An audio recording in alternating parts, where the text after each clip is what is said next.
Hello, and welcome to the first episode of the Triple C podcast, or the podcast where we have conversations about college curriculum. I would like to start off by saying that this first episode will be submitted as a final project grade from one of my classes. I am currently a media strategies major at the University of Texas Tech here in Lubbock, Texas. I'm currently taking a class called Media Technology and Society. Um, this first episode, like I said, it will be submitted for a final project, but I assure you that there will be no bias. Everything that I talk about today will be in my own words, my own opinions, stuff like that. So, with that out of the way, let's start off with what we're going to be talking about today. Today's topic is going to be memes and how they affect the way we communicate today. It's a very interesting topic that I've wanted to talk about for a long time. I remember memes from a long time ago. Honestly, as long as I can remember being on the internet, there have kind of been memes. So, with that being said, let's kind of start at the beginning. The meme, the word meme, has actually been around for much longer than you may think. It actually was coined by Richard Dawkins long, long time ago in one of his books called The Selfish Gene. We're going to take a look at an excerpt from his book, The Selfish Gene, right now. He starts off, or in one of the paragraph, he says, examples of memes are tunes, ideas, catchphrases, clothes, or clothes fashions, ways of making pots, or of building arcs. Just as genes propagate themselves in the gene pool by leaping from body to body via sperm or eggs, so memes propagate themselves in the meme pool by leaping from brain to brain via a process which, in the broad sense, can be called imitation. Now, imitation is something there that I really wanted to. Imitation and the idea that it jumps from brain to brain. Those are two key points there that I want to focus on because from hopping from brain to brain requires a medium in order to do such thing. Now, I can remember memes being around as early Facebook, but where I really remember memes really becoming a huge part of my life were or was towards the end of my high school life and around 2015 when Vine was really popular. Um, that was the first time I really noticed that memes really took the world by storm.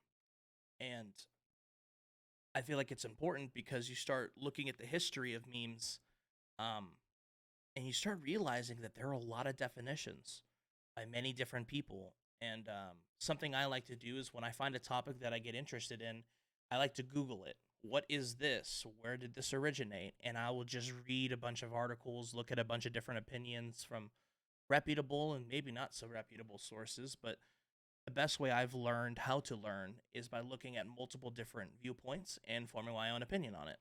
Um, with that being said, I thought we'd look at another technical definition, which is also from my course readings this semester in that media technology and society class, and it is from a excerpt in Memes in Digital Culture.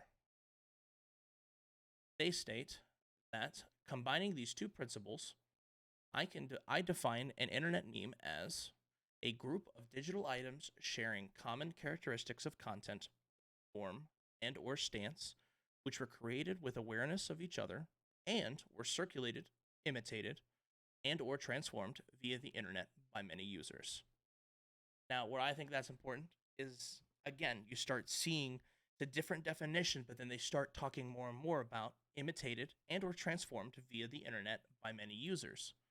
What that means is again, the meme requires a medium. It requires a medium to be distributed so that multiple people can see it. We have gotten to the point in our culture today where I genuinely believe that memes have become an important part of it. We oftentimes will, through TikTok especially and Twitter, memes will fly around all the time. And I don't know, I almost feel like that every time I get on Twitter, it's what's trending.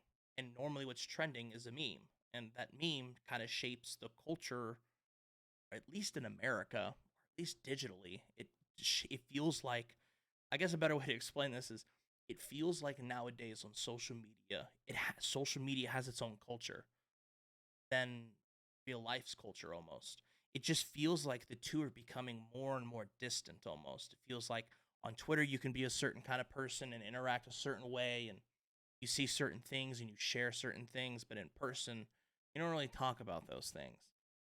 Why that is, I mean, that's the great mystery of our time right now with social media. But I just think that memes have become such an interesting and informative way of sharing information that, it's important to pay attention to and research and fully understand, are they good, are they bad? And I mean, I feel like the good or bad is to be determined. Um, Another thing I liked was this article by the New York Times, and they had to say this about memes. Like many words in the English language, the word meme has undergone a semantic shift over time. In an internet saturated world, memes and their meanings are co constructed by multiple users in a social context. Jennifer Nikes, oh, I hope I didn't pronounce that wrong, an associate professor and director of undergraduate studies at Georgetown University's Department of Linguistics, said, "This is really no different from any other process of communication or knowledge creation," she added. "It is just especially salient in the case of memes because people explicitly construct them and then post them to the world for commentary." Now, where I think this is important is that very last part. It's just especially salient in the case of memes because people explicitly construct them and then post them to the world for commentary. That piggybacks off of my personal opinion on memes. I think that inherently memes are awesome. They're a fantastic form of entertainment. They're a great pastime. They're funny. But I think something to point out, which I'll try to explain in further depth, is that memes could be dangerous. At least it's healthy to understand the potential negative side of things. And the reason why I bring that up is because this person in this article in the New York Times points out a very interesting thing that people have gotten so good at understanding memes that they have been able to specifically create them with that create memes that have a better chance of going viral. Now, normally that's not a bad thing, but just like there's always good apples, there's always going to be bad apples. There will always be people that are trying to push an agenda for hatred or hate speech or negative things.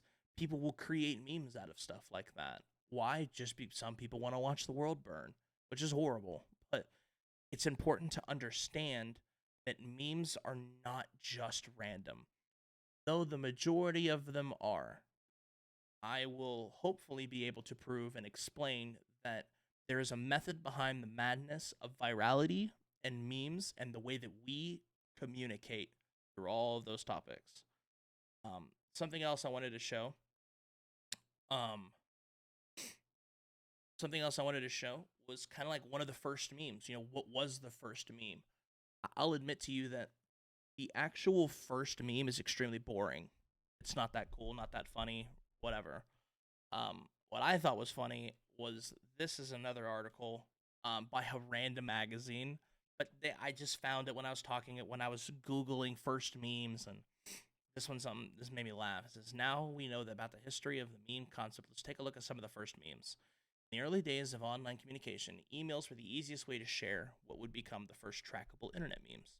One notable example is the original Dancing Baby, featuring a crudely animated depiction of a small baby performing a dance routine.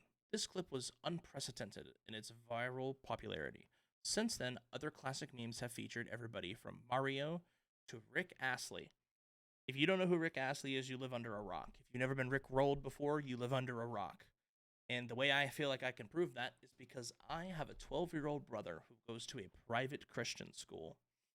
And it wasn't but 2 weeks ago I picked him up from school, and he asked me for my phone so he could play a song that he wanted to play. And I thought, I can't wait to hear what music he's been listening to, probably Imagine Dragons or something like that. Lo and behold, 30 seconds later, I got Rick rolled by my 12-year-old brother. It's the first time I've been Rick rolled in about a decade, because that was cool whenever I was in high school. But it's insane to me that a decade later, I'm getting Rick rolled by my little brother. And it really made me think that, man, some memes last forever. Maybe not forever, but to us it feels like forever. They last a very long time. And you know, in that article they talk about email memes, and that's where Rick Rolled came from. If you got Rick Rolled, it was mostly because you clicked a hyperlink that said it was going to be going to something, but when you click that hyperlink, it actually takes you to YouTube and you get Rick Rolled. That's the whole idea of the meme. And it was just very interesting to see how something playful, funny, entertaining, um, can last so long. And I mean, y'all, you should have seen the look on his face when he did it. He was crying, laughing that he got me. He's like, "You got Rick Rolled." I mean, the kid loved it, and it inherently made me laugh because it's like, wow, I got Rick Rolled after 10 years. It's insane. Um, with that being said, there's another thing I wanted to show, and it was this clip of a video that I saw on. I apologize. I'm trying to make sure I can get it down correctly. But it is a video that was also from our course readings about memes. And this video is 11 minutes long. And for the sake of not watching 11 minutes of content that you may not entirely care about, there was one thing in there that I really thought was important that I really hope I got the time right on this. Um, let's see if we can get this to work. This is as well. I thought this was extremely important. Than others. It might be random. In 2012, researchers at Indiana University published a study describing how virality works on Twitter. They analyzed 120 million retweets made by more than 12 million users, then created a computer model to simulate Twitter, including Twitter users. The program randomly retweeted things. You would think that that would make all tweets equally popular, but that's not what researchers found. Some tweets in the simulated Twitterverse went viral, while most were quickly forgotten. The team proposed that this was because the simulated users had a limited attention span and could only view a small fraction of the total number of tweets, just like how it works in the real world. So once a tweet was randomly selected to be retweeted, that doubled its chance of being retweeted again because more people would see it. Most of the retweets wouldn't be retweeted again, but some of them would. And some of those would be randomly selected to be retweeted again and again. The further a tweet spread, the more simulated users got a chance to see it and potentially spread it. Literally, random chance guarantees that some memes will go viral while most will die off quickly. Now, meme theory is still controversial. It's hard to really know. So, I thought that was extremely important because it was the first glimpse using a course curriculum or just something that was presented to me. So it was a piece of content presented to me by my teacher or professor so that I could learn something about memes. And what I got from this video was really that point right there. And the reason for that is because as a media strategies major, I've spent most of my adult life on the internet.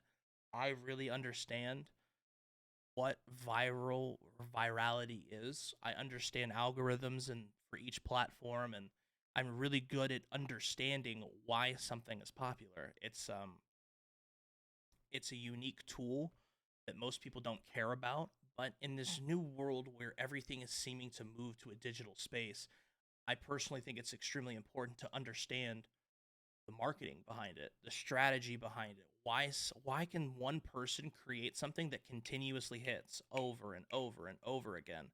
It then stops becoming random. It becomes you figured it out. You figured out how to create viral content over and over and over again. Now, how can you prove something like that?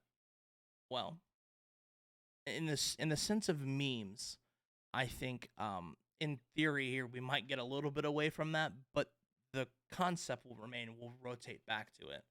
But something I thought was extremely interesting was Twitter. You know, in that video they talk about Twitter, and I just thought it was really interesting to see that. I just thought it was really interesting to see how they talked about Twitter and how Twitter is a phenomenal medium for people to spread memes. Now, again, I apologize a little bit. We're gonna technically get away from the memes, so to speak, but I do genuinely believe that this will pertain to what I'm talking about. So, if we move back over here to Twitter, If you've never heard of Mr. Beast, the YouTuber, and then to be honest with you, you're either old or you live under a rock, and that's fine. He's the most popular YouTuber in the world, and the reason why I'm bringing this up is because I'm trying to prove a point that memes and the way that we communicate in the digital space is becoming predictable. Memes are entertainment pieces, but just because it's a meme, a meme doesn't have to be a picture. I mean, most commonly it's a picture with other pictures and words that are over it that have a different meaning than what's going on in the picture. It's kind of like the whole point of the meme. But in my personal opinion, I think a meme could be a cultural piece of content that is viral and everybody revolves around it and thinks about it and talks about it and shares clips from it. And those are maybe not the same kind of memes that you think of. They're like the original memes that you think of, but I still think they're just as important. For instance, Mr. Beast here. This is a page on Twitter called Mr. Beast Statistics. Now, this guy, in my personal opinion, this is important because it is proof that one person has figured out the internet. They figured out virality. They figured out how to recreate this method over and over again. Channel views gains for the main Mr. Beast channels. Okay, Mr. Beast channel views gained 41 million. Estimated subscribers gain 218,000. This is insane. For the day of April the 28th of this year, total subscribers gained across all of Mr. Beast's channels on YouTube was 341,000 people. And the total views that this guy got in one day is 60.3 million.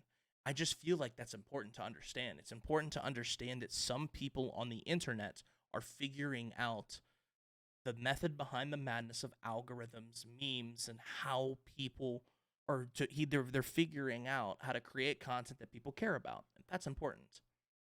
Now, to circle back to memes, the main focus, the main topic here, let's look at another person on Twitter.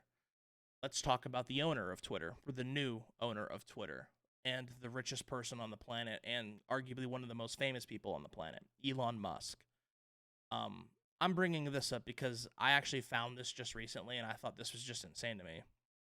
Elon Musk just so happened to post a meme on Twitter 16 hours ago. And the meme is, we're using humans instead of biased AI. What did you train the humans on? And then it's this face of Anakin Skywalker. This is a Star Wars meme. What did you train the humans on? And then they're like, huh. I'll admit to you, the understanding of this meme is it's really deep when it comes to AI, because AI is the huge topic of the world right now. But here's where it gets important and why I love Twitter. I love Twitter because they show you how many impressions each creator gets per tweet. So for instance, we were just looking at Mr. Beast's YouTube subscribers and views. Well, now let's pay attention to Twitter. In my opinion, one of the more main mediums of sharing memes. For instance, Elon Musk 16 hours ago posted this meme, and within 16 hours, it has, I don't know if you can see this very well, but that number right here that I'm highlighting is 15 million views. That means that this tweet, within 16 hours, it's almost 1 million people are seeing this an hour. That's impressive. Now, the reason why I care about this is because go down to his other tweet. Home. A picture. 33.7 million views. Okay, rolling out next month is another tweet. 29, almost 30 million views. What was the other thing he tweeted? April 29th, 9.6 million. You can start to see that some things attract more views than others. But in general, 15 million views, 1 million views an hour is something that's just insane to think about. To think that 1 million people are getting on Twitter and this comes across their feed is something that's just insane to think about. Now, what does all of this mean? I'd like to rotate back to the idea that memes have created a sense of culture online. They have been able to shape the way that we talk, the way we interact with people, what's culturally appropriate at the time, what's popular and what's not popular. What's a dead meme? Like, oh, You posted this meme, that's a dead meme. It has become a topic for online conversations that have really shaped the way we interact online. We want to be hip. We want to be a part of whatever is popular. And that generally revolves around memes nowadays. With every single thing that's just trending on Twitter, if you go to the explore tab in Twitter and you look at any one of the hashtags, if you scroll for long enough, you'll find a meme about it. Why? Because memes are the easiest way to get impressions on Twitter, Facebook, and any other platform. Because if you can create something that makes somebody laugh, they'll like it. And if they laugh hard enough, they'll retweet it. And just like that lady said in that SciShow YouTube video, every time something gets retweeted, it has double the chance of getting retweeted again and again and again and again. And then you start seeing the idea. So then you just start looking out for, if everybody's using the Star Wars meme, so to speak, like, what if I use this and I do something different with it? Because Elon Musk got 15 million views. And what if I click on this and I create a comment and I do something with it, but I use the same meme? There's a good chance that people will. I mean, look, there's memes inside of the comments section. Look, there's another meme, another meme, another meme, another meme. I mean, look at what he's created. He understands memes, virality, the importance of understanding your audience. I think that's the last thing I wanted to get to. But it's interesting to see this, that there are memes everywhere you go. So, with that being said, my thoughts. My final thoughts are that memes are extremely important, and I think that it's important. It's more important to understand that virality is becoming understandable, and memes are one of the biggest vessels to create viral content and to create a following. And that in turn, if you create enough memes and have a big enough following, those people believe in you. And I just think that as we continue to advance online with different platforms and different social media sites, it's important to understand that though memes are a great piece of entertainment, that it is extremely healthy to pay attention to what the memes actually mean and who's saying them. Because I'll be honest, I couldn't bring up a certain example at this moment in time. I actually tried looking for some of them and I couldn't find them. But I do remember plenty of times scrolling through TikTok, Twitter, and Facebook and seeing some political propaganda memes. Like, basically, it'd be a meme on either side of the political sides, and it would be a meme of the other party. It'd be a meme of the other person that's running for president or something. And it was like, as funny as it was, whether it's about your party or not, you still kind of laugh about it. It's at the same time, it's like, man, that's hurtful. It's hurtful to some people. It's throwing shade or jabbing people. It's a shot in the dark, taking a shot at somebody. It can be used for a negative gain. And I guess all I want to make sure I point out is to be aware of digital communications that can blindly hurt other people. I think that's something that we really struggle with on the internet today, is offending other people. Everything's offensive. But at the same time, it is healthy to try to look at things from an open-minded and neutral point of view, and to not be posting things that are 100% for hurting another party. Not political, but just in general, you know. Something that's interesting, if you've ever heard of Discord, Discord's another great medium to disperse and talk about memes. I have a Discord server. I'll admit I'm a pretty big video game player, and I have a Discord server, and I have some friends there. And I'm thinking to myself, man, I wonder what they think about memes. So let's see what they think about memes. Hey, Hello. y'all got a Hello? second? Yeah.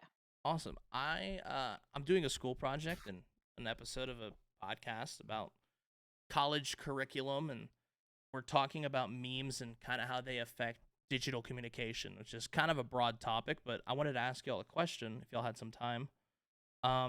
What do y'all think about memes? Do y'all like them? Do y'all see them often? Do y'all care about memes, or is it just something that you just scroll past? I mean, I personally use memes for everything. Like, that's the only way I communicate with a lot of my friends. Okay. I see them Okay. everywhere too. Okay. Do you think that memes are used as purely entertainment, or Okay. or are they just used for I don't know. I'm trying to figure out a better way to say this, but do y'all think that memes are used as in a positive light or a negative light? Positive. Positive? I Okay. think it could be a mixture, but probably more positive because they tend to be on the funny side. For sure, for sure. Okay, cool. Well, I appreciate it. Sorry, I saw you guys were in here and I thought, hey, I might as well hop in here and see what y'all have to think. I thought it'd be a nice little twist. So, Yeah. all right. Well, I appreciate y'all's input. I'll catch y'all later. See you later. All right. See you later. All right. Well, hey, that kind of worked out. There's another person that jumped in there. I'm sorry about that, but I mean, hey, it's at the end of the day, again, memes have created a fantastic way for us to enjoy online content. But it is important to understand that memes do shape our culture and the way we communicate throughout digital spaces. And it's important to understand that memes can be hurtful and to make sure that we do our part to not purposefully spread hateful things around, even if it's in the form of a meme. I guess that's kind of like my end all be all, just to make sure that the content we are creating and sharing is positive, informative, and entertaining at the end of the day. Thank you guys for joining me for this first episode. I hope you enjoyed. If you liked it, please feel free to leave a like, comment, subscribe. And if you want access to any of the articles or anything that I showed you guys today, it'll all be down in the description below. Thank y'all and have a great day.